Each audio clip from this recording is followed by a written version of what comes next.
दोस्तों, स्वागत है हमारे YouTube channel everyday Bhojpuri updates में।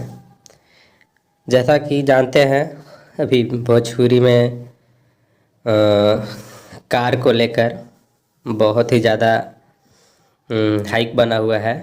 किसके पास है कितनी महंगी कार, किसके पास है कितनी अच्छी कार है, किसके पास है कितने का कार।